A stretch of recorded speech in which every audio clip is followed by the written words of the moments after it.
Hi friends, எப்படி இருக்கீங்க? நான் மகிழ்ச்சியாக இருக்கேன்.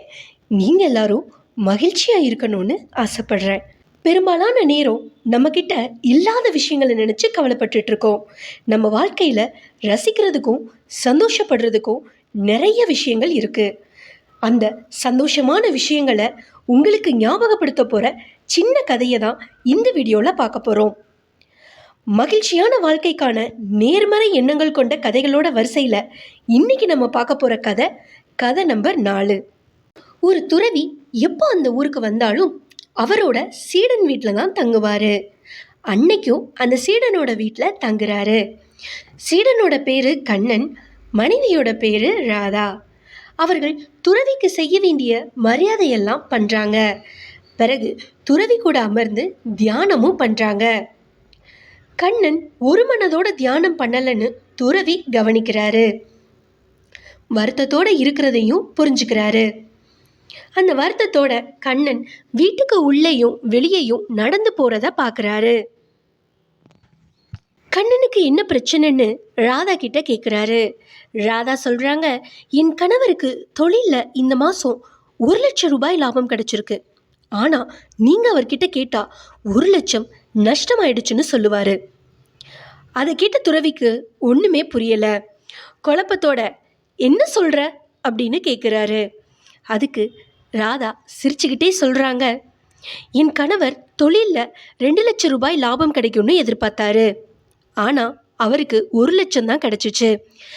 அவர் எதிர்பார்த்த தொகையில் இன்னும் 1,00,000 கிடைக்கலையேன்னு நினச்சி வருத்தப்பட்டுட்டு இருக்காரு. அதை கேட்ட துறவிக்கு எல்லாமே புரிஞ்சிருது. அந்த துறவி கண்ணனை கூப்பிட்டு பேசுகிறாரு. கண்ணா, நீ எதிர்பார்த்த தொகையை விட குறைவாக லாபம் கிடைச்சதை நினச்சி வருத்தப்படுறது இயல்பு தான். ஆனால் உனக்கு கிடைச்ச 1,00,000 ரூபாய்க்கு நன்றி சொல்ல வேண்டாமா? அதுக்கு கண்ணனோ, அந்த 2,00,000 ரூபாய் கிடைச்சிருந்தா நான் எவ்வளோ சந்தோஷமாக வாழ்ந்திருப்பேன் அப்படின்னு சொல்லி வருத்தப்படுறான். துறவி சொல்கிறாரு, கண்ணா, வாழ்க்கைங்கிறது ஒரு பயணம். அதில் ஏற்ற இறக்கம் இருக்கத்தான் செய்யும்.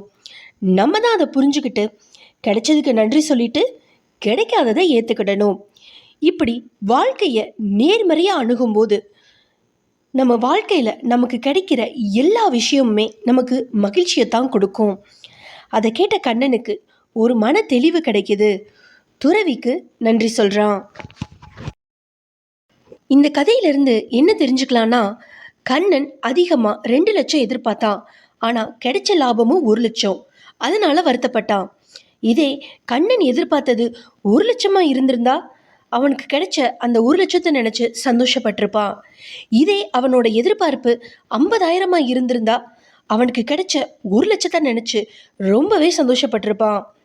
இதே கண்ணன் எந்த லாபத்தையும் எதிர்பார்க்காம உழைப்பை மட்டும் கொடுத்துருந்தா அவனுக்கு கிடைச்ச 1,00,000 நினச்சி சந்தோஷமும் நிம்மதியாகவும் வாழ்ந்திருப்பான்.